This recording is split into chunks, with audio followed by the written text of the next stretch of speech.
Mike, probably the most complete effort you've had on in a road game this year so far. You must be happy with just that result on the road and kind of putting that behind you.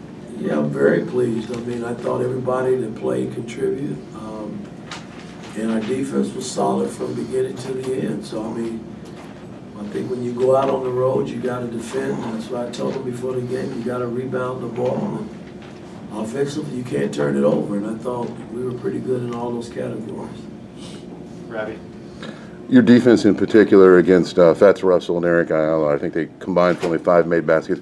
Why were you guys so good against those two? Well, again, I mean, we set our defense mainly for those two and Scott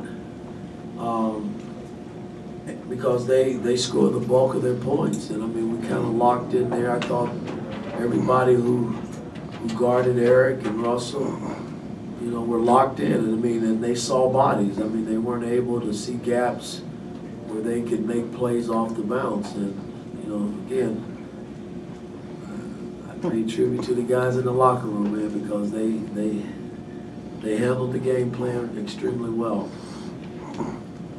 Justin? Keeping on that theme, Trey Galloway obviously stepped in and had a lot of those minutes on Eric. And he's obviously had some big assignments lately. What's impressed you about him and what he's done in terms of stopping those higher scoring guards? Well, the fact that he plays hard, man. I mean, he brings big time energy, and when you defending great offensive players, man, you gotta play with force, man, and he's done that for us. He changes the game with his defense and his energy, you know, and he can make offensive plays as well. So, I mean, he was solid today all the way around for us. Yep.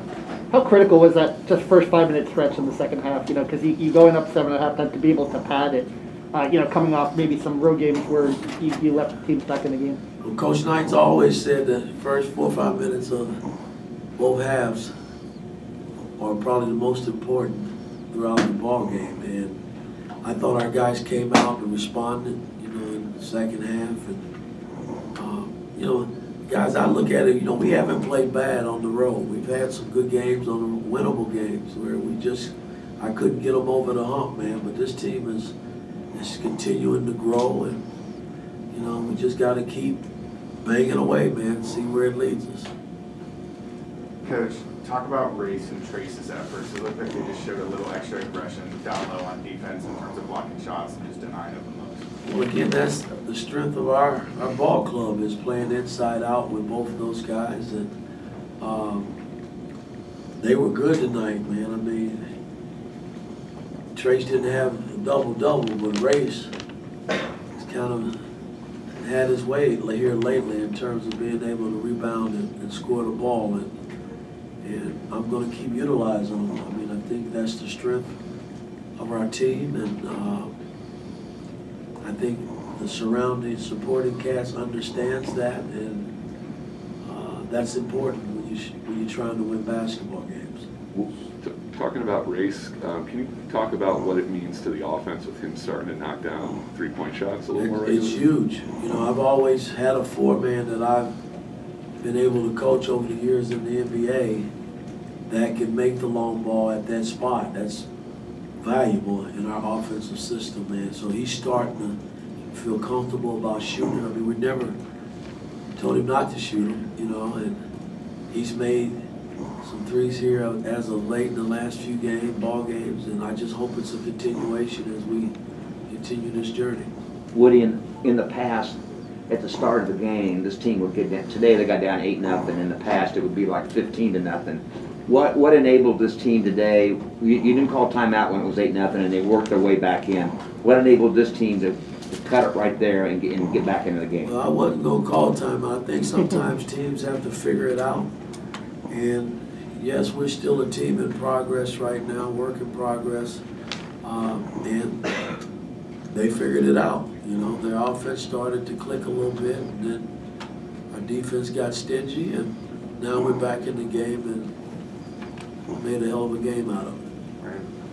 Hey, Xavier is somewhat local here, and he seemed to have a really good floor game today. Could you talk about the 9 assists, only 2 turnovers, didn't shoot it particularly well, but he also seemed to give you an emotional lift. Well, X is starting to see the game better is what I call it from a point guard standpoint. The game is slowing down now, and he's starting to see things, and he's making winning plays for our ball club. I mean, on both ends of the floor. He's always been able to defend and get after people, but offensively, I think the game is starting to slow down for him, and it's coming a little bit easier for him, and we're benefiting from it.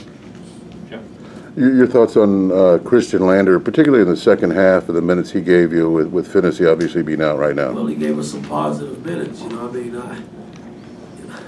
I got faith in everybody that wears this uniform. My whole theme is, man, whoever goes down is next man up, and whatever minutes you give us, you better make it the most positive minutes to help us win. That's what it's all about. Last question, Tom. Just getting this behind you now and having a week to kind of, it's kind of be your first little sort of break in season for a while. How much does it mean to have this win going forward and then just kind of ramping up for the home stretch here? Well, it gives us a chance, you know, as coaches to kind of retool and maybe add some things on both ends of the floor. And it gives our guys that are banged up a little bit, an opportunity to kind of, you know, heal some of their wounds, and then we get back after it in another week. All right, thank you, Coach. Thank you.